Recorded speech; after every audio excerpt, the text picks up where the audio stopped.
बिस्मिल्लाहिर्रहमानिर्रहीम अस्सलामु अलैकुम वरहमतुल्लाहि वबरकातुहू। Lecture number 25 mathematics for class second year, unit number 2 student curves and equations से रिलेटेड बात होगी। वाज़ेह रहे हमारे चैप्टर 2 का जो नेम है वो द स्ट्रेट लाइन है, और हम स्ट्रेट लाइन से रिलेटेड जो है अब तक काम करते आए कि कोई लाइन है तो उसका मिड पॉइंट क्या होगा, वो लाइन की इक्वेशन कैसे, दो पॉइंट्स के दरमियान डिस्टेंस कैसे बताया जा सकता है, ठीक है। और इसी तरीके से हमने जो है वो उसके ऊपर डिवीज़न का फार्मूला भी हमने जाना, ठीक है, पॉइंट ऑफ डिवीज़न वगैरह को। अब हम Aahista Aahista equation of a line की तरफ जाएंगे कि कोई लाइन बनी हुई हो, कोई लाइन सेगमेंट आपके पास हो, और उस लाइन सेगमेंट से जो से रिलेटेड कुछ इन्फॉर्मेशन हमारे पास होगी और हम उसकी इक्वेशन जान लेंगे। और इक्वेशंस स्टूडेंट जब पता लग जाती है तो उन इक्वेशंस की मदद से आप उसको मुख्तलिफ दूसरी इक्वेशंस के साथ जो है सिंप्लीफाई वगैरह भी कर लेते हैं, ठीक है, और मुख्तलिफ़ किस्म के उसके ऊपर ऑपरेशंस परफॉर्म कर सकते हैं। तो आज हम एक्सरसाइज 2.4 क्वेश्चन नंबर 1 को डिस्कस करेंगे, जिसके अंदर हमें जो है इक्वेशंस दी हुई हैं और हमें उससे रिलेटेड लाइन ड्रॉ करनी है, ठीक है। वाज़ेह रहे क्लास 10th के अंदर आप लोग जो है इक्वेशंस और उनके ग्राफ्स बनाते रहें। दो इक्वेशंस होती थी आपके पास, आप उनके ग्राफ्स बनाते थे, वो दोनों लाइनें जिस पॉइंट पे मीट करती थी वो साइमल्टेनियस इक्वेशन सोल्यूशन आप जान लेते थे। तो ये रिवीजन ही एक तरीके से एक्सरसाइज 2.4 का question number 1, plot the following curves. आपके पास 6 पार्ट्स दिए हुए इस क्वेश्चन में और मैं उसके कोई से 3 पार्ट डिस्कस कर रहा हूँ। स्टूडेंट, ये क्वेश्चन एग्जाम का हिस्सा नहीं बनता है, जस्ट फॉर नॉलेज के लिए आपको ये रिव्यू दे रहा हूँ, ठीक है।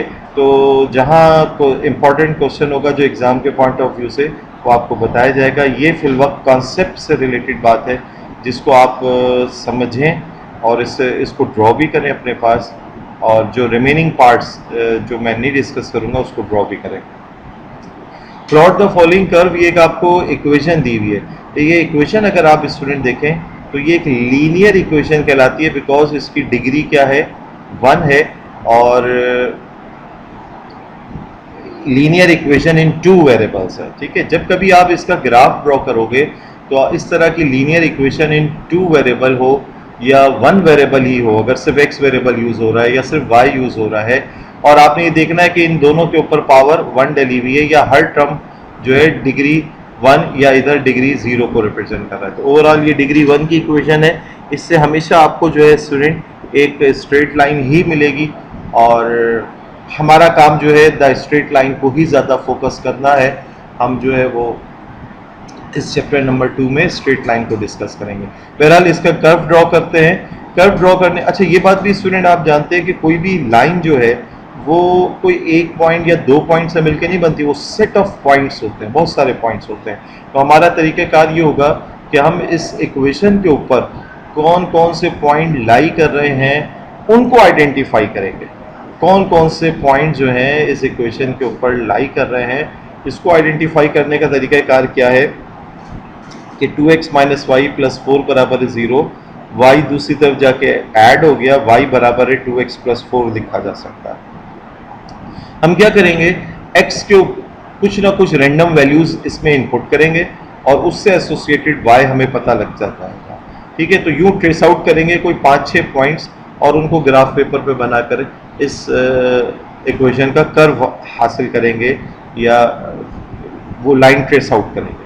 तो we have to take some arbitrary succession values of x, such as like हम x के अंदर 0 प्लेस करके +1 -1 +2 -2 +3 -3 प्लेस करेंगे, ठीक है।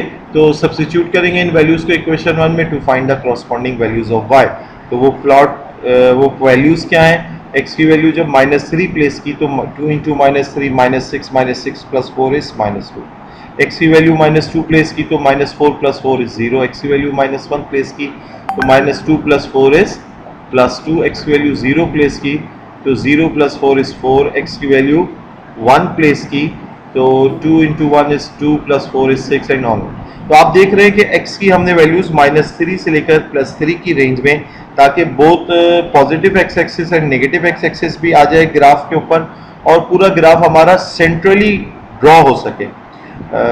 उसका positive x axis negative x axis दोनों नज़र आ रहा होगा और उसी के अकॉर्डिंगली वाई के ऊपर जो वैल्यूज़ हैं वो भी नज़र आएंगी। तो हमें एक्स और एक्स एक्सिस तो बिल्कुल एक्सट्रीम जितना सीधा हिस्सा दिखाना है उतना ही उल्टा हिस्सा दिखाना है, जबकि वाई में अगर आप इन वैल्यूज़ को ऑब्जर्व करें नेगेटिव वाली वाई की वैल्यू सिर्फ -2 है, जबकि पॉजिटिव एरिया जो है वो 10 तक जा रहा है। तो हम अपने ग्राफ का जो टॉप कंपोनेंट है, फर्स्ट और सेकंड कंपोनेंट जो होता है वो हम ज़्यादा दिखा सकते हैं, जबकि थर्ड और फोर्थ कंपोनेंट को आप मुख्तसर भी अगर बना लें तो कोई हर्ज नहीं है। तो आइए ग्राफ देखते हैं इसका।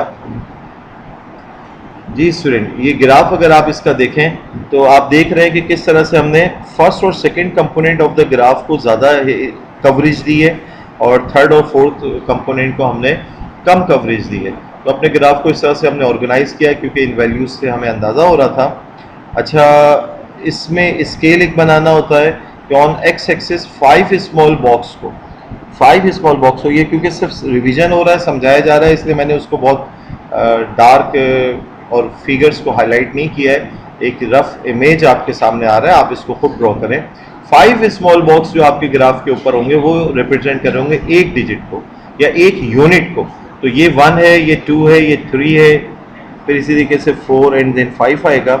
ऐसे ही नेगेटिव एक्सिस वाले हिस्से में हर 5 स्मॉल बॉक्स के बाद ये -1 देन -2 -3 एंड ऑनवर्ड। हमें तो +3 और -3 तक रिप्रेजेंट करना है। ऐसे ही वाई एक्सिस में क्योंकि वैल्यूज़ बहुत हाइट तक लेकर जानी है और ग्राफ पेपर छोटा होता है, तो उसके लिए हमने स्केल सेट किया कि 2 स्मॉल बॉक्स जो हैं 1 डिजिट को रिप्रेजेंट कर रहे होंगे। तो हर 2 स्मॉल बॉक्स के बाद 1 2 3 एंड 4 एंड ऑनवर्ड्स चल रहा है। ठीक है, उसको हमने इधर ड्रॉ कर दिया है और आप ये देख रहे हैं कि हर 2 स्मॉल बॉक्स के बाद 1 डिजिट जो है वो रिप्रेजेंट हो रहा है। तो स्टूडेंट यहाँ आप देख लीजिए, अच्छा थोड़ी सी इसमें ये देखिए कि ये जो आप जान लें कि x और y ये पेयर ऑफ वैल्यूज़ जो है एक पॉइंट कहलाता है। ये पेयर ऑफ वैल्यूज़ एक पॉइंट कहलाता है और ये आप देखें कि हम ओरिजिन पे खड़े हैं और इस ओरिजिन पे खड़े होकर -3 पे पहुँचे हैं। ये -3 ही लोकेशन है और -2 को रिप्रेजेंट किया गया है। ये -2 इधर आके ग्राफ में नज़र आ रहा है -2। ठीक है, तो इसी तरीके से अच्छा स्टूडेंट ये करेक्शन कर लीजिएगा, ये 2 स्मॉल बॉक्स के बजाय 3 स्मॉल बॉक्स जो है वो 1 यूनिट को रिप्रेजेंट कर रहा है। ये 0 1 2 3 के बाद 1, फिर 1 2 3 के बाद 2, 1 2 3 के बाद 3, 1 2 3 के बाद, तो ये 3 स्मॉल बॉक्स है, 2 स्मॉल बॉक्स हो जाती है। बहरहाल आप अपने ग्राफ पेपर में अगर आप जगह देखते हैं कि ज़्यादा है तो आप 5 स्मॉल बॉक्स वाला ही जो एक्स एक्सिस पे आपने स्केल रखा है वो वाई एक्सिस पे भी सेट कर सकते हैं। आप 2 का भी स्केल सेट कर सकते हैं, 4 का भी कर सकते हैं, लेकिन जो स्केल आप एक्स एक्सिस पे सेट करेंगे वो throughout the x axis same रहेगा और जो वाई एक्सिस पे सेट करेंगे वो throughout the y axis वही सेम आपने रखना है। तो बहरहाल -3, -2 ये पॉइंट है, देन -2, 0 एक्स की वैल्यू -2 और y 0 मीन्स ना अप गए ना डाउन, ये -2, 0 है। एक्स की वैल्यू -1 और ये +2 इधर रिप्रेजेंट हो रहा है, -1 पे +2, एक्स की वैल्यू 0 और उसके ऊपर 4, एक्स की वैल्यू 1 और उसके ऊपर y की वैल्यू 6 प्लस की एक्स की वैल्यू 2 और y की वैल्यू 8 एंड एक्स की वैल्यू 3 और y की वैल्यू उसके ऊपर 10। अच्छा स्टूडेंट, ज़रूरी नहीं है कि इतने सारे पॉइंट्स आप लें। एक स्ट्रेट लाइन को ड्रॉ करने के लिए हम नॉर्मली 4 कोई से पॉइंट्स अगर ले लें तो उससे हम स्ट्रेट लाइन को ट्रेस आउट बगैर किसी गलती के कर सकते हैं। अगर वैसे तो किसी भी 2 पॉइंट से, मिनिमम 2 पॉइंट से स्ट्रेट लाइन बनाई जा सकती है, लेकिन अगर आप सिर्फ 2 ही पॉइंट्स लेंगे और एक पॉइंट आपसे किसी वजह से बाय मिस्टेकन गलत जगह पे ड्रॉ हो गया तो पूरी लाइन ही गलत हो जाएगी। तो हम मिनिमम 4 पॉइंट्स से ड्रॉ इसलिए कर रहे होते हैं ताकि अगर कोई पॉइंट हमसे गलत आइडेंटिफाई हुआ है तो वो कहीं दाएं बाएं नज़र आ रहा होगा, लेकिन मेजॉरिटी ऑफ द पॉइंट्स यानी कि मोर देन 2 पॉइंट्स, 3 पॉइंट्स जो है वो अगर एक किसी लाइन के ऊपर हमें नज़र आ रहे हैं तो तो उसकी मदद से हम लाइन ड्रॉ कर लेंगे। तो ये जो इस वक्त ब्लैक कलर की लाइन ट्रेस आउट हुई हुई है, ये लाइन जो है इस इक्वेशन को रिप्रेजेंट कर रही है, 2x माइनस वाई प्लस 4 को रिप्रेजेंट कर रही है। ठीक है, तो आपने देखा कि किस तरह से ये linear equation in two variable जो है एक स्ट्रेट लाइन को रिप्रेजेंट कर रही है। नाउ स्टूडेंट, हम जो है अब चलते हैं एक नेक्स्ट पार्ट की तरफ, और उस नेक्स्ट पार्ट में पार्ट 2 हम लेते हैं। ये देखिए, ये एक डिग्री 2 वाली इक्वेशन है, डिग्री 2 वाली इक्वेशन, और क्वाड्रेटिक इक्वेशन कह लें, इन टू वेरिएबल्स कह लें, x square plus y square is equals to 25। अब ये आपको स्ट्रेट लाइन नहीं देगा, ठीक है। जैसे कि आपको मैंने बताया, लीनियर इक्वेशन से आपको हमेशा स्ट्रेट लाइन जब कभी ड्रॉ करेंगे मिलेगी सीधी लाइन, जबकि क्वाड्रेटिक इक्वेशन या डिग्री 2 वाली इक्वेशन में आपको एक कर्व मिलेगा। इधर हमने x square plus y square equals to 25 को क्या किया, पहले वाई स्क्वायर बराबर है 25 माइनस स्क्वायर, एंड फिर square root on both side लेके Y equals to plus minus root 25 minus X square.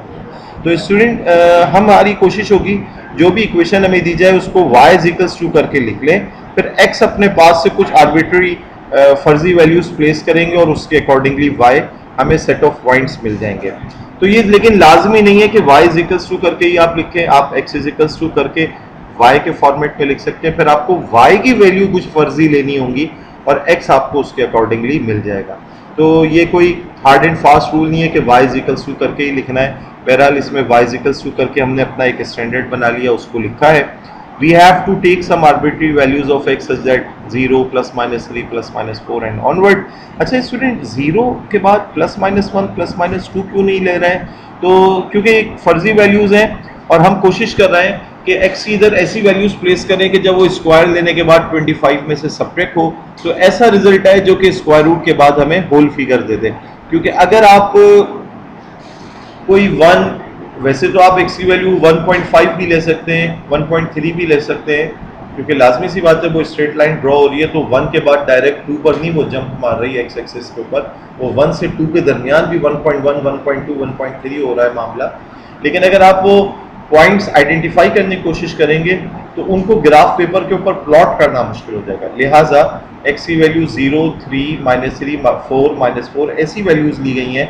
ये देखिए, जब 0 इधर प्लेस किया गया 25 माइनस 0 का स्क्वायर 25 रह गया और 25 का स्क्वायर रूट प्लस 5 माइनस 4। ऐसे ही 3 जब प्लेस किया गया, 3 का स्क्वायर 9, 25 माइनस 9 इज, जी बताइए, 16, 16 का स्क्वायर रूट प्लस माइनस 4। तो होल फिगर में ही हमें y भी मिल रहा है, x भी मिल रहा है, और यही अगर आपको पॉइंट्स में मिल जाएगा तो उसको प्लॉट करना मुश्किल हो जाएगा। -3 के ऊपर -3 का स्क्वायर प्लस 9 और 25 माइनस 9 इज 16, 16 माइनस 16 का स्क्वायर रूट प्लस -4। ऐसे ही +4 के ऊपर 4 का स्क्वायर 16, 25 माइनस 16 इज 9 एंड 9 का square root plus -3 and similarly -4 पे भी हासिल किया। आइए इस ग्राफ को देखते हैं। इस टेबल ऑफ वैल्यूज को जब आप प्लॉट करेंगे तो आप देखेंगे कि आपको एक सर्कल शेप मिल रही है। आप ओरिजिन पे हो, 0 पे हो। अच्छा, scale on x and y axis, both axis पे 5 small box is equals to 1 digit ले लिया गया। क्योंकि दोनों के ऊपर एक ही स्केल है तो हम अलग-अलग नहीं बता रहे, हमने बता दिया x और y एक्सिस दोनों पे 5 स्मॉल बॉक्स एक डिजिट को या एक यूनिट को रिप्रेजेंट कर रहे हैं। जब आप 0 और +-5 को रिप्रेजेंट कर रहे हैं तो 0 के ऊपर रहते हुए +5 पे भी पॉइंट बनाया, -5 पे भी बनाया। 3 के ऊपर रहते हुए ये x की वैल्यू +3 कहाँ आ रही है? जी ये आ रही है। 3 के ऊपर रहते हुए ये +4 पे भी पॉइंट बनाया, -4 पे भी बनाया। -3 पे रहते हुए +4 पे भी बनाया पॉइंट, -4 पे भी। +4 पे रहते हुए आपने +3 पे भी, -3 पे भी, -4 पे रहते हुए भी, +3 पे भी। तो इस तरह से आपको ये सर्कुलर शेप मिली। एक कर्व पूरा एक सर्कल को रिप्रेजेंट कर रहा है, वो आपके पास सामने आ गया। ठीक है, इन फ्यूचर जब आप चैप्टर नंबर 7 पढ़ेंगे अपनी किताब का जो कि सर्कल से रिलेटेड है, तो आप बड़े आराम से जान जाएंगे कि यार ये जो क्वेश्चन में इक्वेशन दी हुई है ये तो एक इक्वेशन ऑफ सर्कल है। तो आप उसको जहन में रखते हुए खुद ही पहले से आपके जहन में होगा कि ये तो एक सर्कल को रिप्रेजेंट कर रही होगी, आप बड़े आराम से ट्रेस आउट कर लेंगे सर्कल को। नाउ एक नेक्स्ट पार्ट डिस्कस करते हैं, part 6, y is equals to x square -8। Once again ये आपके पास एक कर्व की इक्वेशन है और क्योंकि इसके अंदर डिग्री 2 वाली इक्वेशन आ रही है, we have to take some arbitrary succession values of x such as like हमने दिया ही वही हमें इक्वेशन y इक्वल्स टू की फॉर्म में थी, हम x की ये रैंडम वैल्यूज प्लेस कर रहे हैं और क्योंकि एक्स स्क्वायर माइनस 8 है, x की कैसी भी वैल्यू हो -8 करके हमें पॉइंट्स वाला सिलसिला नहीं होगा, होल फिगर मिल जाएगी। x की वैल्यू -3 का स्क्वायर स्टूडेंट 9 9 -8 इज 1 -2 का स्क्वायर 4 -8 इज -4। तो स्टूडेंट बहुत ज़्यादा वर्किंग इधर करके नहीं दिखाई गई है, इक्वेशन के बाद डायरेक्ट आपको टेबल ऑफ वैल्यूज़ दिखा दिया गया है और ओरली इसको सॉल्व किया गया है ताकि इस लेवल पे आपको ये ड्रॉ तो नहीं करना है, लेकिन आपको ये कॉन्सेप्ट दिया जा रहा है कि किस तरह की स्ट्रेट लाइन होती है और हमारा काम जो होगा डिफरेंट आपको क्लूज दिए जाएंगे, इशारे दिए जाएंगे और आप स्ट्रेट लाइन की इक्वेशन को फाइंड आउट कर रहे होंगे और स्ट्रेट लाइन से एसोसिएटेड जो है कुछ उसकी प्रॉपर्टीज़ को हम आगे जाके डिस्कस कर रहे होंगे, जैसे लाइक स्लोप है, उसका किसी और लाइन के साथ एंगल बनाना है, वो सब चीज़ें हम डिस्कस करेंगे। तो इस कॉन्सेप्ट को समझने से पहले इसलिए आपको स्ट्रेट लाइन होती क्या है, उसकी इक्वेशन क्या है और वो वाकई जब आप उसको ड्रॉ करते हैं तो स्ट्रेट लाइन आपके सामने आती है, इसलिए ये कर्व्स कुछ डिस्कस किए जा रहे हैं आपके सामने। तो linear equation in two variable degree 1 वाली इक्वेशन पे तो स्ट्रेट लाइन मिलनी है, इसके अलावा डिग्री 2 और 3 की सूरत में आपके पास फिर कर्व्स आना शुरू हो जाते हैं। इस टेबल ऑफ वैल्यूज़ को जब हम प्लॉट करते हैं तो ये देखिए आपके पास जब आपने इन वैल्यूज़ को प्लॉट किया लाइक -3, 1 पॉइंट कहाँ आ रहा है जी, एक्स की वैल्यू जी ये -3 है और -3 के ऊपर ये 1 प्लस का 1, एक्स की वैल्यू -2 पे -4 जी ये पॉइंट आ रहा है, एक्स की वैल्यू -1 और y की वैल्यू -7 जी यहाँ आ रहा है पॉइंट, x की वैल्यू 0 और y की वैल्यू -8 जी यहाँ आ रहा है, x की वैल्यू 1 और y की वैल्यू -7 जी यहाँ आ रहा है, x की वैल्यू 2 और y की वैल्यू -4 जी यहाँ आ रहा है, x की वैल्यू 3 और y की वैल्यू 1 जी ये पॉइंट यहाँ आ रहा है। तो ये एक कप शेप बनी है, इस तरह से आप देख रहे हैं, कप तो नहीं है, बहुत स्मूथ, बहरहाल ये एक कर्व आपको नज़र आ रहा है। तो इसमें भी on x and y axis 5 small box बराबर है 1 डिजिट रिप्रेजेंट कर रहे हैं और ये आपने ड्रॉ कर लिया। तो आपसे रिक्वेस्ट है कि जो रिमेनिंग 3 पार्ट्स हैं उसको भी आप ड्रॉ कीजिए बहुत, ताकि आपका जो पुराना कॉन्सेप्ट है वो रिकॉल हो जाए और लीनियर इक्वेशंस को ज़्यादा फोकस कर लें। अभी इन कर्व्स को भले से ना बनाएं आप, लेकिन जो आपकी एक्सरसाइज के अंदर मौजूद लीनियर इक्वेशंस हैं लाइक आप पार्ट 1 को देख लें, पार्ट 3 को देख लें और इनको तो पार्ट 1 और पार्ट 3 को लाजमी प्लॉट कर लें ताकि आपको ये बात वाज़ेह हो जाए कि किस तरह की स्ट्रेट लाइन की इक्वेशंस होती हैं और वो स्ट्रेट लाइन ज़रूरी नहीं कि हमेशा सिर्फ हॉरिजॉन्टल और वर्टिकल हो, वो तिरछी हो सकती है, वो कुछ ना कुछ एक्स एक्सिस के साथ कोई एंगल बना रही होती है, ऐसी भी लाइन को स्ट्रेट लाइन हम कह रहे होते हैं। तो आज के लिए इतना ही था, इंशाल्लाह ताला नेक्स्ट क्लास के अंदर क्वेश्चन नंबर 2 स्टार्ट करेंगे। जज़ाकल्लाहु खैर, सी यू नेक्स्ट टाइम इंशाल्लाह। अस्सलामु अलैकुम व रहमतुल्लाहि व बरकातुहू।